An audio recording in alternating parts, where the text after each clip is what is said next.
I think this micro, oh, it does go through. All right. Amber and Amy actually don't have a whole lot to do with the presentation. They're here just kind of helping out. So Amber's going to write a few things on the board. To get started, I'd just like to, by show of hands, who here has not heard of LoveSac? 1, 2. Okay, we got a few. Great. If I could get you to come up. Do you have a second? Doing anything? You busy? Should you come up here for a second? Where are you from? California. California. What's your name? Jeremy. Jeremy. This is a LoveSac. Just go ahead and fall into it.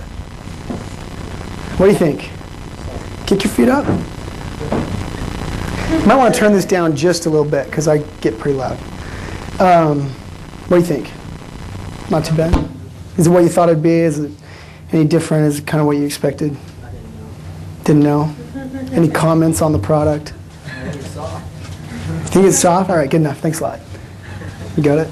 All right, who else? Who else hadn't heard of it? Liar. Come on up. And then we'll get a, you hadn't either, so we'll get a woman's opinion. All right. Okay, I'll fluff it for you.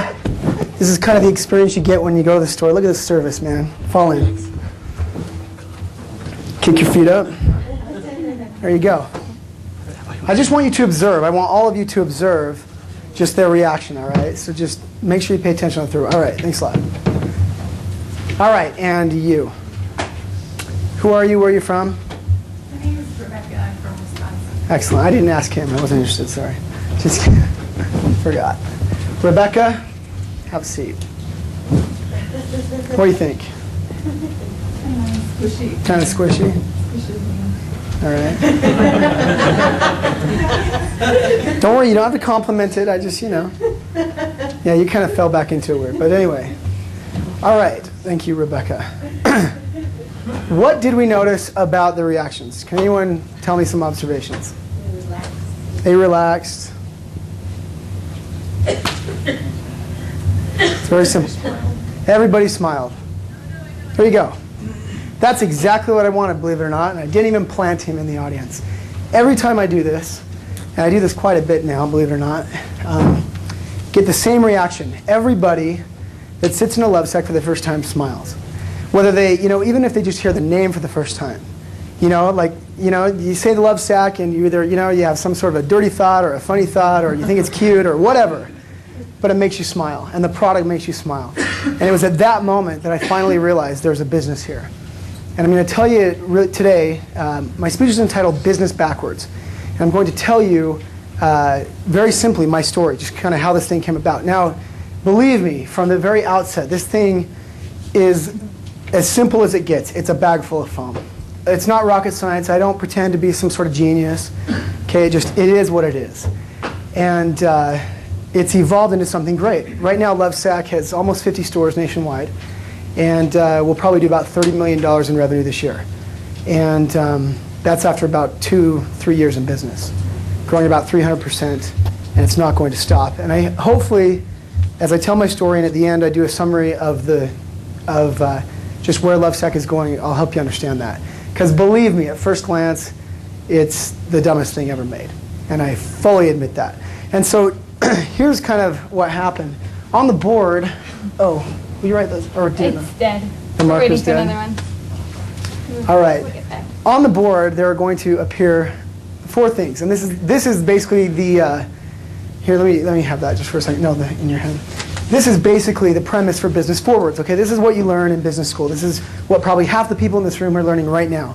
Number 1 is to create a business plan, right? In fact, there's a competition right now. That's how you start a business, right? You create a business plan, you tell what the product's going to be, you tell what the team is going to be, what the business model is, and what the exit are. Step 1. What's step 2? How do you start a business? Yeah. There you go. Look at that. Get funding. Exactly. That's exactly what's on my list. Get funding. Number 3, I have be what you are, give your reports and strive for greater market share. All right? And that's just kind of what the business does. And number 4, which is the last step in real business, is really to make, manage, sell, or do. Here you go. Make, manage, sell, or do. Now, I'll let you guess what my whole premise started with. I was 17 years old, extremely bored, just graduated from high school. I'm going to move very fast, by the way, so good luck keeping up. 17 years old, very bored, summer day. I'm sitting next to my girlfriend on the sofa. We're watching TV, and there's about 10 feet of space between me and the TV, and it just popped in my head. You can call it inspiration, you know, you can call it dumb luck, you can call it whatever you want to call it, but I just had this thought, and I pictured in my mind this enormous beanbag on the floor. I said, let's make a huge beanbag. And you know, my girlfriend, knowing the impulsive, creative weirdo that I was at that time, she's like, fine. And so I turn off the TV, get in the car, drive down by 14 yards of pleather, because of course that's what you make big beanbags out of, right? Naugahyde kind of stuff. And I brought it back home, looked at a baseball. That looked like a good way to make a sphere. Laid it on the floor, cut out 2 big long figure 8s, gave it to my girlfriend and said, you know, could you sew this, please? And she said, sure. Took it home, brought it back, sewed it up. And now I had this big gelatinous, thing to fill. And so I'm looking around the house looking for stuff that's soft. You know, I didn't want to spend any money on this, heaven forbid. So, I first dig in the closet. I find those camping mattresses. You know, the ones we all grew up with bungee cord wrapped around their yellow foam. Took those out, took out my mom's cutting board, started chopping it up. Turn it this way, chopped it up, shoved them in there. I chopped up like 4 or 5 of those mattresses, and the thing is still like totally empty. And so I'm going, oh man, this is going to be harder than I thought. So I go down and I buy some beanbag beads. I pour the beanbag beads in. They kind of blow everywhere. You know how they do that? And blow everywhere. I'm trying to vacuum them up. They're sticking in the vacuum, and I'm totally, done with beanbag beads already. So now I'm looking around for other soft stuff. My mom does Amway. I'm dumping all the packing peanuts from all the boxes into this thing. I'm straightening up newspaper. I got those blankets that they have in cheap motels that are like kind of, like you move too fast and they spark, with the static. I'm chopping those up, putting those in there. I mean, everything I could find that was even remotely soft. Thanks, Amber. And basically, this is my first step, really, in my little take on business backwards.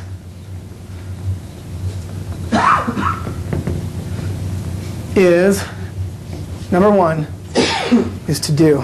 This is what I did. So I actually got off my butt. See, I think that man's greatest obstacle in life is a physical truth that extends to the ends of the universe, and that is called inertia. Okay? Objects at rest will remain at rest somehow until acted upon by an outside force. And I'll tell you, if you just simply do anything, every day I get these people, because the funny part is I'm 27 years old, I have this business, right, that's this multi-million-dollar whatever, and they come up to me and they want to know all of a sudden, they're putting me in magazines and they're writing stories and they want to know what's my secret to success and all these things. And so it's made me reflect a lot on it. And honestly, I get all these people that come up to me and they say, I've got this idea and I've got this idea and man, if someone would just do this, and they talk. And that's all they ever do is talk. And I'm telling you, if you're willing to do anything as stupid as getting off your butt and making a beanbag, something might come of it. And that's exactly what happened. What happened was I started using this thing. I went to the drive-in movies. I went to Lake Powell. We'd take it camping. And it seemed like everywhere I went, I had the same experience. What did people do when they sat down? They smiled, they laughed. They said, oh, this thing is so cool. Where'd you get this thing? And I'd be like, well, I made it. It took me 3 weeks, and I'm sure as heck not going to make another one. And this went on for like 8 months. And then finally, I turned 19. I'm Mormon. I go on a mission. I go to Taiwan. Take it was still just a beanbag back then. Put it under the deck. Forgot about it. Went on a mission to Taiwan and had a great time. Learned Chinese. Worked hard. And I said this earlier. A mission is honestly just business 101. The way it's organized, the way it's run, the work, the ethic, the whole thing. Everything you ever need to learn about business principles, honestly, you probably already learned. And anyway, it's a great experience. Come back from a mission, forgotten about the beanbag thing, and started dating again. And this is now in 1998. And I started dating again, and one night we're going to the drive-in. So of course it pops in my head, oh yeah, I've got this beanbag thing. I grab my neighbor and he helps me yank it out from underneath the deck, and we pull it out, and it's kind of moldy, it's been sitting there for 2 years. Wipe the thing off, throw it in the back of the truck, go to the drive-in movies, and instantly everyone there all of a sudden says the same thing. Oh, where can I get one of these? Would you make me one? I said, no way. This went on for 6 months. People bantering. I'd go to Lake Powell. I'd go everywhere I went. My neighbors want one now. Their neighbors' friends want one. My cousins want one. Everyone who's come to my house wants one of these. So finally, I'm a student at the University of Utah, totally full-time. I'm on scholarship up there. I'm actually a pretty serious student, even though I never probably appear to be. But I was very serious about school, and I was working as a cell phone salesman to pay the bills, and date and everything else. And I finally had so many people bugging me that I said, okay, all right, I'll make you one. But if I'm going to make one or two or three, then I'm going to start a business, because it's funny. I mean, who starts an enormous beanbag business? Honestly, who does that? And so I just decided to start a business, and of course I needed a name. And I was sitting there bored out of my mind at a cell phone kiosk, trying to meet my quota, working for the man, and I'm thinking, okay, I want something that's retro, love, peace, hate, war, 60s, and bag. And the only word for bag is sack, and so love, peace, hate, war, sack, love, sack sounded good. That's it. Registered it. And honestly, the name, totally, despite my own accidental involvement, is absolutely genius. And probably by the end of this, you'll figure out why. But it's very simple. It's 7 letters. Yeah, it's a cute little name, and it seemed like a good thing. So I went down, paid my 20 bucks. I'm a business owner. You want to start a business, you're an entrepreneur, go start a business tomorrow. It costs 20 bucks. It's open till 5. Go to the Utah State Cax Mission, buy a name. And that's what I did. Went down, bought a name, started making, and I sold the first 3 of them on my mom's sewing machine. On about the 3rd one, because it's this big, thick, pleather stuff, about the 3rd one, the machine starts smoking and he gives up the ghost. And my mom is pretty upset, but I press on, and I find these neighborhood ladies who would sew them for me, for like 10 bucks a bag or whatever. And I started making them. And I sold one to my neighbors and one to their friends, and pretty soon I had all these orders. And so I asked, of course, who everyone asked to be their first business partner, who is their best friend, and I said, hey, come help me do this. I'll give you a piece of the company. We're not going to pay ourselves, though, anything, because we don't have any money. And it seems like every time we get any money, we have to just go buy more fabric to make more of these things. So we'll do this, and if it ever goes big, I'll give you a piece. So I got a couple of my friends involved. And the first 3, I'm cutting by hand. I go down to this. Now you're going to learn more about foam and fabric and manufacturing than you ever wanted to know, but I promise you there's a point to it. Promise. And so I go down to this little manufacturing place in Salt Lake on 600 West. And they make sofas, and I go in there, and I knew that they had foam, because I called them up and I said, when you make a sofa, do you get scrap foam? They said, sure. We cut it out, the foam falls down, we bag it up, and we sell it back to the foam guys. So I said, great, I want to buy your foam. They said, fine. And so I go down and pick up a bag, 15 cents a pound at the time, take it home, cut it on the chopping board, spend a week, make a LoveSac for $100 or something, and it was killing me. And so I'm about my 5th visit down there, picking up these bags of foam in my Bronco. I asked the guy, I go, do you have any way to shred this stuff up? Oh, sure, we have a shredder right back here. Ask a lot of questions. I always ask a lot of questions. So I start using their shredder. They charge me extra 5 cents. They just let me use it because they thought it was funny. And they hadn't used this thing in like 20 years. What it was is a grain grinder. Okay, it's a farm implement. It's powered by a very small tractor. Only, they had an electric motor hooked up to it, and it has a small mouth, and so you have to take these big scraps and take kitchen knives and cut them into strips so they can fit in the mouth, and throw it in there and step back, and it shakes them around and shreds just these big metal arms, and it spits the foam out into a LoveSac. Now it only takes me an hour to make a big super sack. Now I think, man, I'm in business, So we start making them. We go to every home show, boat show, car show, Oktoberfest, whatever fest we could find. Get a 10x10 booth, start selling LoveSacs, and we were starting to sell them by the dozens. But our first year we did $25,000 in revenue, which may sound like a lot to a college student, but it's nothing. I mean, in business, it's nothing, because most of that was fabric and foam, And then every 4th sack we'd make, we'd tear trying to load it into our 1979 Dodge van that had rusted metal parts, and they didn't have covers then like these ones do, and so we'd have to redo it, and it was just totally frustrating. So finally, this went on for about a year, and over a year, like year and a half, and I finally looked at my friends after a year and a half of this. We'd done like $40,000 in revenue, and I said, I'm done. I'm about to graduate from school now. I have 1 semester left. I just got this internship. Someone called me from China. They want me to come over and work, and and this is totally prepare my future, because I speak Chinese. I'm in business, and I said, we never paid ourselves a dime. I mean, we didn't pay a cell phone bill. We didn't have anything. We just worked out of this back room, and so I said, you guys, I'm out of here. I said, I just can't. This is a joke, and And everyone kept telling me, you really ought to do something with this, Sean. It's really cool. I love my LoveSac. And like, yeah, I know they're cool. You know they're cool, but I mean, come on. And so I took off. I took the internship to China. I told my friends, I said, if this company's here in a year when I get back, maybe we'll do something with it. I just hoped that they'd disappear. And so flew off to China, took this job as a management training consultant, and ended up teaching these high-level courses in leadership and team building, and I got really good at what I did. It was just a skill of mine. I taught presentation skills. I taught all of these different courses to these, McDonald's, Roche, Siemens, Whirlpool, Honeywell, all of these huge multinationals in Shanghai, China. It's flying all over the country, wearing a suit. I mean, it was awesome. And I was made actually the head of their training department. And then when I left, was invited back to come help the owner run the company. And I mean, I was 22 years old. And so I was like, man, this is golden, I've gotten locked in. And so I came home to finish my last semester of school and then go back. And I get back home, and in my parents' basement are my friends still working on the same order that they were working on when I left. It was this order for Red Bull energy drink, ordered a few. And so, but see, that was the trick. I knew that, Red Bull loved these things because they were able to take them to their events with their tents, put them in there, and then people would just flock to the Red Bull tent to hang out, And so I thought, maybe there is something here. And so I started asking around. I said, where can I get these LoveSacs in front of other businesses that would buy them? And my printer said, well, I go to this show called ASI, and that's where basically anything that has a logo on it, everything in the BYU bookstore is made by an ASI company. Okay, like the product itself. Then they stamp the logo on it, and that's an ASI company. So I decided, okay, we'll be an ASI company. I pay my $1,000, credit card $1,000, credit card $3,000 in brochures, credit card 3 trips to Chicago to this big trade show, 10 by 10 booth, fly out there, get some LoveSacs out there, banner up in our booth, and here we are. We're LoveSac. And this brings me to my second point in business backwards. Instead of being what you are, because what you are, what was I? What was I at this point? I was a basement college student, right? Manufacturing beanbags himself.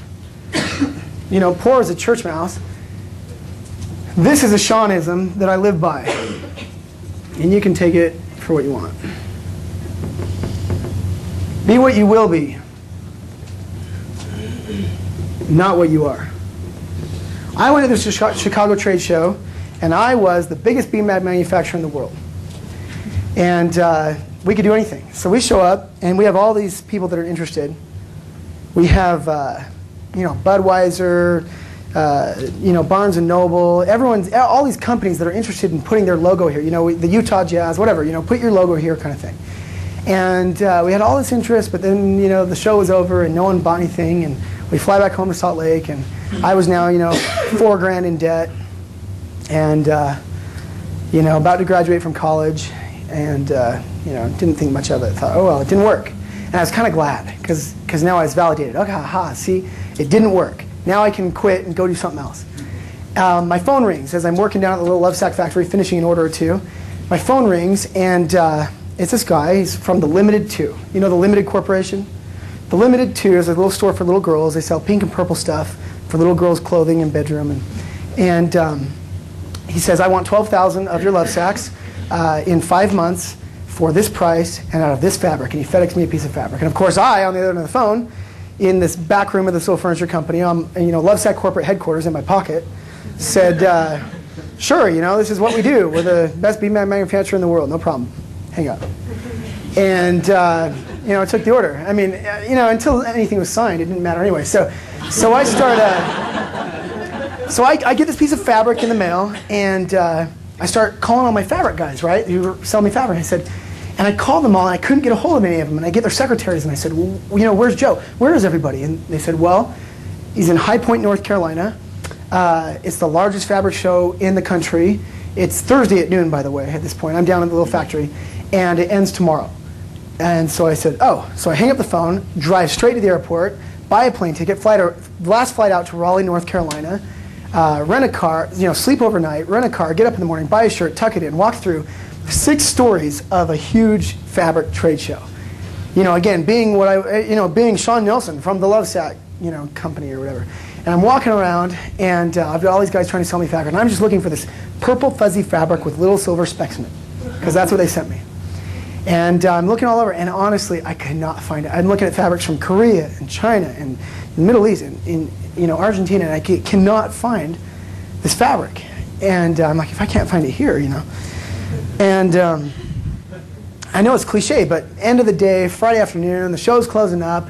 I'm on the bottom floor. I'm looking at like the last few booths and like, a bolt out of heaven. There is a roll of purple fuzzy fabric with little silver specks in it. And I'm like, no way. And so I go up to the guy, and I need it now for $2.50 a yard because I've got to meet the limited price point. See, big companies like that, you don't quote them a price. They just tell you what they're going to pay you, and then you have to try and make it. And so I go to the guy. I said, I want this fabric. He says it's $5. I said, I'll buy 30,000 yards of it. He says, well, okay, best I can do is $4. Look, I get it straight from China. It's the best you're going to do. And so I'm like, well, what was I thinking anyway? What was I thinking? How was I even going to buy the fabric? And so I'm about to give up again. And I'm about to give up, and I'm looking around this guy's booth, and he's got all these boxes, these sample boxes, right? And they're for all his fabrics, and they're all written in Chinese with the address of the mill, on the box. So I'm like, well, what the heck? I get on a plane, credit card, a flight to Shanghai, go to Shanghai, China, walk in the 16th floor of this office building, shake the hand of Mr. Yang. I say, hey, Mr. Yang, I'm Sean, and I'm here representing the Limited 2, and I need 30,000 yards of this stuff. And he says, okay, it's $3 or $3.50 or something. But see, he never asked if I spoke Chinese, and out of courtesy, I just spoke English because it's actually in some ways more polite. And I just sat there, and for 3 days, I watched he and his vice president of sales argue back and forth in Chinese in front of me about their margins on this fabric. So I just camped out there for 3 days, waiting for him to come down. And sure enough, they, because I knew what their margins were, and so they came down to $2.50, and I shook their hands, said they had a deal. I'd go back, I'd get on my cell phone, call America. I talked to the Limited. I said, all right, I'll do the deal, but I need a deposit. They said, we don't do deposits. I said, I twisted their arm. They gave me $60,000. They wired it to me. I wired it to Mr. Yang. And now I had spent $60,000 of the Limited Corporation's money, and I fly back to America to my parents' basement. So, and this brings me to my third point. How many in this room have ever felt the pressures of being in debt? How many has ever been in debt? Now, of course, we're at BYU, and the church advises against getting into debt. And so again, this is business backwards. In fact, I should have given you the disclaimer up front. What I'm going to tell you today is very much not advised at all. It's very simply the honest truth. And so, but I will tell you this, and this is definitely a principle. And I wouldn't really. What does it feel like to be in debt? What does it feel like? You're trapped. It consumes your thoughts. Yeah, you don't get to spend your money the way you want. Now look, I'm not really promoting being in debt, but I will say this. And this is another little Seanism. Embrace economic pressure. Economic pressure spawns more creativity and more ingenuity than any other force on the planet. On this earth, economic pressure drives a lot of things. Now, economic pressure can come in a number of forms. And this is really my first little caveat here. Work for free. I believe in working for free, and I believe in getting others to work for you for free. And there's a reason for that. It's rooted in service and love and devotion and loyalty, and I'll let you figure the rest out for yourself. But I believe in working for free. Now, I had spent $60,000 of the Limited 2's money. And I was feeling some pressure to do what? To do the deal, to finish the deal. Now, what did I have to do? I had to build a factory. I had to buy 5 truckloads of compressed baled scrap foam. I had to run a factory of about 20 people, I figured, to grind up all the foam and stuff it into these empty LoveSacs. What China was going to do was they were going to mill the fabric, cut the fabric, sew the fabric, put the cute little logo on it and ship it to me. And so now I'm in America, penniless. But the cool thing was I was 22 years old. And at 22 years old, what happens? Only down here. Took me 27. All right. 22 years old, you get all these credit card offers. That's what happens. It's like you've somehow, it's like a rite of passage, right? And so I get all these credit card offers, and I am home from China, I have this pile of them. So I go ahead and just fill all of them out, send them all out. And unbeknownst to each other, all these creditors are issuing me all this credit, right? They send them all back. I have like $50,000 at my disposal. And so I'm like, all right, let's do this. And so I go out and I build I go down and I go to my furniture buddies. I said, I need a warehouse. They said, oh yeah, we got a warehouse. It turns out they had they own the oldest warehouse in Utah, practically. Okay, that's still standing. It's built in like 1890. I'm serious. It's a cinder block thing with suspended wood floors above a cement basement. It's about 7,000 feet. It's perfect, And so I got a cash advance, paid them $1,000. I'm in, and now there's like an inch of dirt. It hasn't been inhabited for like 20 years, and so and I'm the only one of my friends at this point, my partner, so to speak, who's out of college. I just graduated with my 2 degrees from the U, and so I'm full time, and so I hose the thing out. It takes me a week just to get the place cleaned out. I go down to Home Depot, start credit carding wood and more wood, and I build all these tables, right, so that we can manufacture. I needed all these tables. Like I need a huge stuffing table that we were going to dump all the foam onto that we shredded up, and then we're going to cut holes in it and hook the LoveSacs to the bottom and stuff by hand. And then the idea was to zip up the LoveSacs and kick them over and blow them off with blowers, and then vacuum them off, clean them off, then kick them over to the other side of the room, put them in plastic bags. We had invented this. We've actually patented it. This patented shrinking technology where we hook a vacuum up to the plastic bag, we suck it down to 1/8 its original size, which has really never been done in furniture. Shrink it down to 1/8 its original size, twist it up, put it in a cute little limited 2 box, put their barcode on it, put them on pallets, and ship them off to Ohio. And so that was the idea, right? And I basically credit carded my way all the way to that point. And I had all the pieces in place, but I needed a way to shred the foam. And this is where it gets interesting. So I thought, okay, I'm just gonna buy a bunch of these little grain grinders, right? These farm implement things, and we're gonna put them all on a line and get a bunch of temp laborers in there. And it'll be dangerous, and we'd already lost a part of a thumb, but it'll be all right. We'll be careful. And so that was the idea. And so I drive 3 hours to Roosevelt, Utah, right? And rock chips in the window, and get up there. And there's this farmer named Bruce, this big farm equipment place. And I'm looking for a grain grinder. Sure enough, he has one. I'm about to buy it on credit card, and I say, I need like 4 more. And before I did that, I said, do you have anything else that shreds stuff up? Oh yeah, this farmer guy. So check this out. Walks over, and he's got this thing called a hay buster. Has anyone seen a hay buster? Anyone in this room seen a hay buster? You have. What's a hay buster? It'll take the original bales. Yeah. And just shred them with it. Describe the thing. Well, What does it look like? I was little when I saw it, but it just got. And you'd feel little if you saw another one. Now here's the thing. Hay buster is like 10 feet tall, right? It's this big metal bucket. It's like 10 feet in diameter, and it spins, right? And the bottom of it is these huge rotating, they're not even blades, they're just big metal arms, right? They just beat the crap. I mean, basically, if you want to throw this chair, you want to throw this podium in there, you can throw the podium in there. It grinds up 2x4s and small cars and small children, and whatever else you put in this. And so, we're impressed, this is cool. So he's like, yeah, no problem. So we're like, okay, we'll be back, Bruce. We drive back down 3 hours, get a bag of our scrap foam, drive back up 3 hours. The next day, he backs his big John Deere. I mean, this thing is powered by a full-size tractor. Backs his big John Deere tractor up, hooks it up to the hay buster, connects the two, with the PTO, and cranks it up. And he says, "Okay, normally this thing runs at 1,000 RPMs, but after he saw what we wanted to grind, he's like, we'll just put it at 300. I mean, it's just foam, So we back up and we cranks the thing up to 300. We throw it up the foam. It goes down in the bucket and just kills the hay buster. And Bruce was pretty taken back. He'd never seen that before. And he's like, wow. What he didn't expect is that foam wraps around things and stretches and binds, and 2x4s break. And so he didn't count on that. And so he was a bit upset. But we said, we'll be back tomorrow with more foam. And so we go back down, and meanwhile his guys are in there digging the foam out of these big, huge arm blades, trying to clean it up. We drive back up 3 more hours, and this time we had another bag of foam. This time he takes it seriously. He cranks the thing up to 1,000 RPMs. We throw the thing up in there. It goes in. It hits the blades at 1,000 RPMs. Shreds it up and spits it all over this guy's foam. Now he's got foam blowing through his weeds, his alfalfa, and he is really not very happy at this point. But he wanted to make a sale, and we were like we were done. We were like, oh man, it doesn't work. It's not going to work. But we decided to try one more time, so we drive back down. We get another bag of foam. 3 hours down, 3 hours back up, and Bruce at this time, there's still foam blowing through his weeds the next day.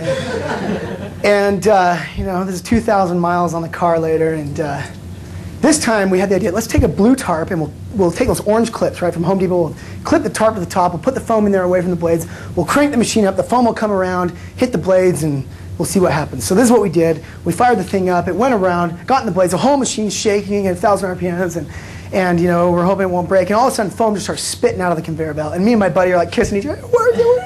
And so, you know, I give him my credit card, buy a $10,000 hay buster. I mean, it's supposed to be $100,000, but it's 30 years old, right? So it's totally rusted. So I buy a $10,000 hay buster, credit card it, buy a $10,000 John Deere tractor, buy it on a farm loan, because you know, it has all these great, you get these farm loans for really cheap. Anyway, buy this John Deere tractor on a farm loan, flatbed the whole thing down to Salt Lake, get it in the warehouse. The hay buster's on that wood floor. It nearly like falls to the floor, but we get it into position. The problem is the tractor's got to stay outside, right? Hay buster's now 4 feet off the ground in a dock-high warehouse, and the tractor's on the ground, and they got to connect. And so, we basically bribed they were building the street at that time on 600 West. We bribed the little street guy with the earth mover, and we hook him up, and he pushes all the dirt from the street in front of our warehouse, in front of our dock door. So now we're able to back this tractor up onto this big mound of dirt, hook it up the hay buster, and boom, we're in business. So the hay buster is going to dump all this foam out onto this table. All of our little temp laborers are going to sit there and fill these things. And basically on September 1st, 2001, 2 ocean containers show up at our warehouse door. I had my buddies, working with me part-time. They were still in school, but they were helping out. I had all these temp laborers showing up who really didn't speak any English, looking for LoveSac, and this little piece of paper. And I'm trying to, teach them how to shred up foam and not get killed and drive. I needed a forklift to finish the thing, and I was maxed out. I was $50,000 in debt at this point. 22 years old. I go to my dad. I said, Dad, I've never asked you for anything, but I need a break here. All I need left is a forklift. And so he helped me buy his $8,000. It came complete with a promissory note with interest that I would pay back by this date, and I did, in fact. But anyway, got this forklift in the house. We would load the foam with this big clamp into the hay buster, and that was the idea, and it was supposed to run smooth. We were going to do 500 pieces a day, and we could get done by the middle of October, which was the date they requested. So we get the first truckload of foam in, and we're about to start production. It turns out I get a phone call. The largest foam facility in the country just burnt down, and now the price of foam as a commodity doubled. And so all the profit that I built into this deal from the beginning is now gone on day one. So I knew that I would be working for free. And in fact, I wouldn't pay myself or really anyone else except for the laborers. And but you don't think I was devoted? You don't think I felt, having spent $60,000 of their money and $60,000 of my own money, that I didn't feel the pressure? I mean, so I was going to get done. Fired it up. First day, we were supposed to do 500 a day. First day, we cranked out 30 pieces. Between jamming the hay buster and reaching down in there to get the foam out every 10 minutes, and our arms would be just bloody by the end of the day, like all the way up to here, just because we had to reach down to these blades and try and get the foam out. And it was a bloody mess. It was awful. And but we were jamming the machine. Vacuums were catching on fire. We'd shrink them down, get them into boxes. The boxes were breaking because the vacuum was. It's just a mess. It was a mess. And needless to say, we had to run double shifts. More of the profit just gone. And so this was a typical day for me in September of 2001. In fact, September 11th happened, and I didn't even honestly know about it. I'd wake up at 5:30 in the morning, drive down the factory in my little 4Runner, put 4 gas cans in the back, drive to Phillips 66, fill them up with diesel fuel, get it all over my feet in the process typically, drive to the factory, get up on the tire of the tractor, try and dump them in. Now I'm covered in diesel fuel by 6 in the morning, from head to toe, and starting the tractor with a can of starting fluid every morning, and get the thing going finally. By 6, the Mexican temp laborers and every other country temp laborers were in there working, and I was trying to stumble my way through it. And by the end of the day, we had done a few hundred. And anyway, did that from 6 till 4 in the afternoon, and then from 5 until 1 ran a night shift, and then slept at the factory and woke up and did it again. And that was my life. It's fun to run a business, isn't it? But through it all, this is my second caveat to embracing economic pressure.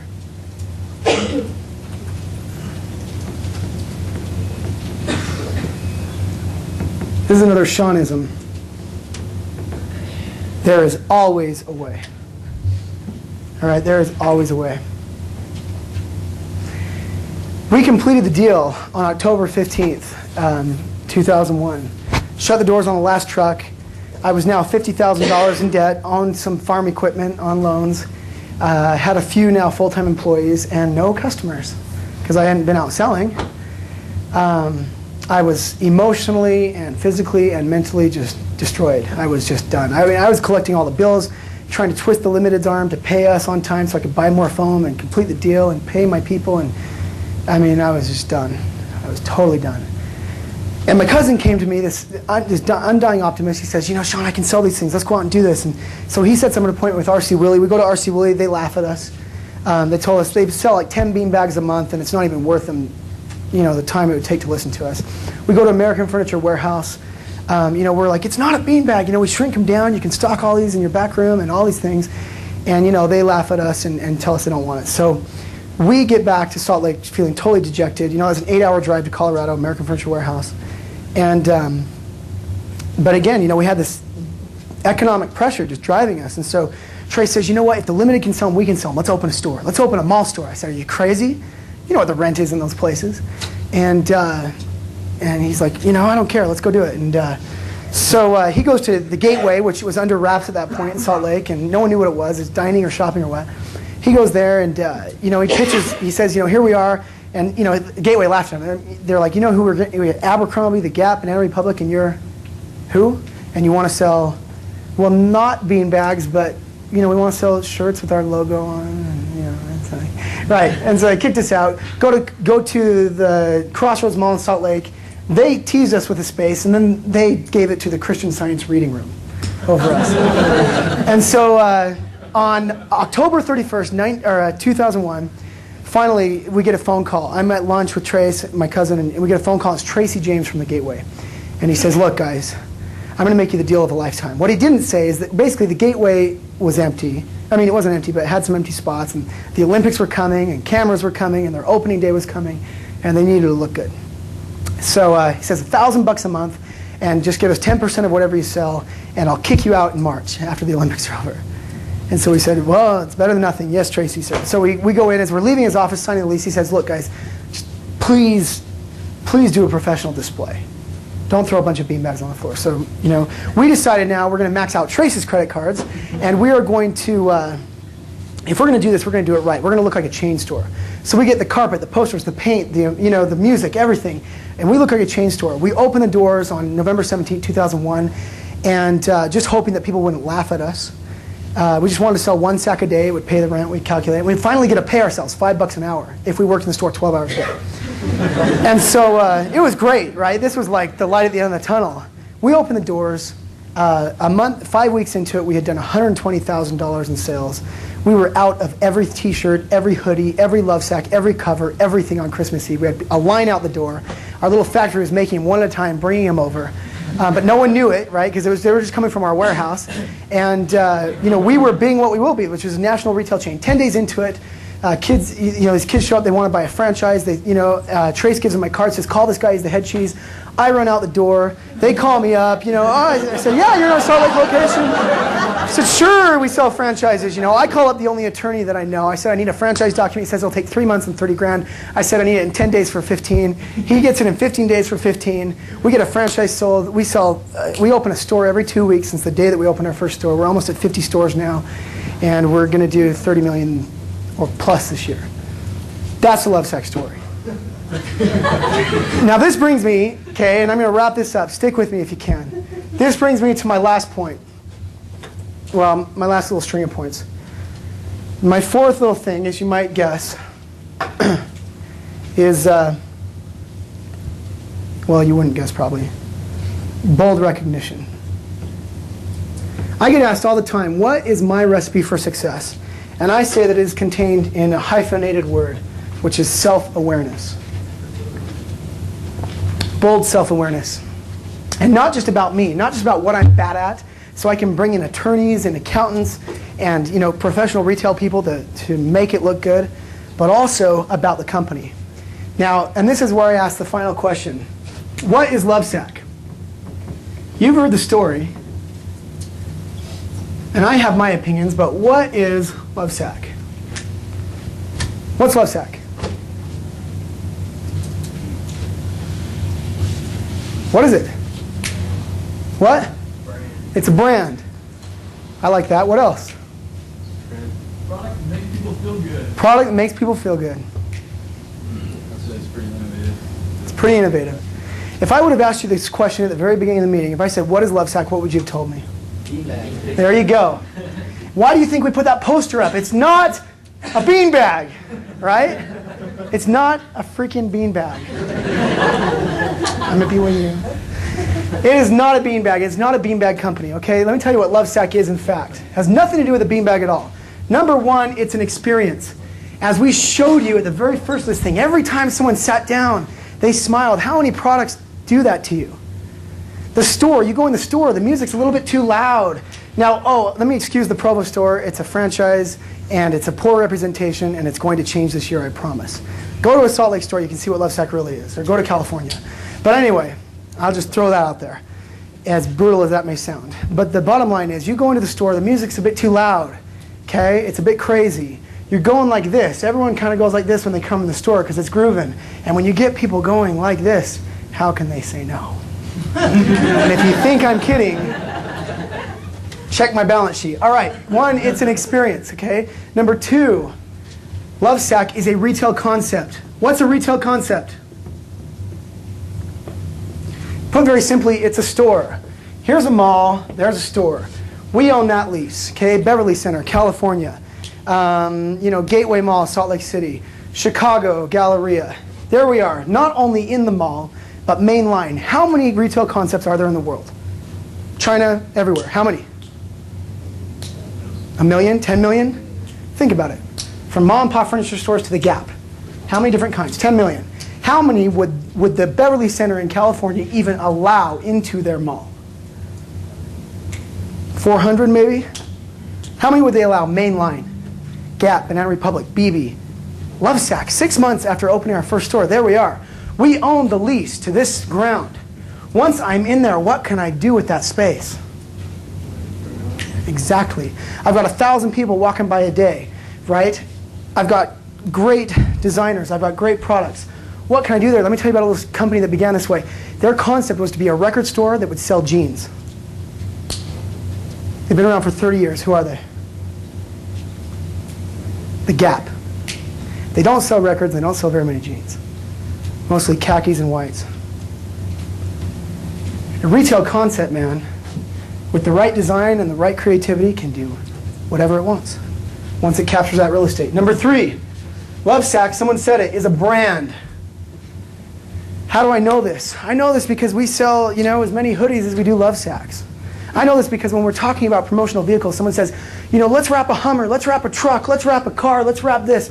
And someone says, let's wrap a 50-foot limousine, right? So that when we show up in an event, it's like, yeah, LoveSac's here. 50-foot limousine will Austin power the thing out. There will be a 300-pound driver named Bubba, honks the horn, La Cucaracha plays, LoveSac's all the way through it, and Pimp and Ho costumes in the trunk. That'll be a LoveSac mobile, right? Okay, right? We show up, it's like a 70s party. That'll be a LoveSac mobile. And I'm thinking to myself, here's the scary part. Isn't it conceivable that your little brother, your little sister, who thinks you're cool and you own a LoveSac and you're in college and been to our store and can't afford one but wants one, is going to senior prom? And they call up Diamond Limousine, they say, how much for a limousine? They say $500, but we have the LoveSac limo, it's $900. Well, what's a LoveSac limo? Well, it's 50 feet long, it's Austin powered out, there's a 300-pound driver named Bubba in the front, you honk the horn, the Cucaracha plays, LoveSac's all the way through, Pimp and Ho costumes in the trunk. Isn't it conceivable that they might actually rent that thing with all of their friends and take it to the prom and drive it around the city and pay me to drive my logo around the city? See what I mean? Would you rent a Coca-Cola limousine? So who's got the world brand? Truth is, LoveSac is a brand and it's here to stay. 4, LoveSac is a corporation. And this is my last point. It's a group. What's the definition of a corporation, business majors? What's the definition? A legal entity that you design to shelter the constituencies or whatever, right? This is what I say a corporation is in my definition. A corporation is a group of people. It's a group of people who know how to run, 500 retail stores, who know how to franchise, who know the law, who know accounting, who know design. It's a group of people. And with that group of people, what can I do? Whatever I want. And that's the beauty of a business, and that's the beauty of LoveSac. Look, I don't claim any genius in LoveSac. As you can see from my story, it's a total accident. The only genius that I claim, if any, is the willingness, and I mean willingness, to be boldly self-aware, to boldly recognize what it has become despite me, and then to capitalize on that. And to finally get to be what I am. After all that hard work and foam grinding, I'm the CEO of a multi-million-dollar company. I love my job. More than that, I love the people around me. And I'm just grateful to be here. And I'll just leave this with you, that there is always a way. There is always a way. Thank you very much for listening.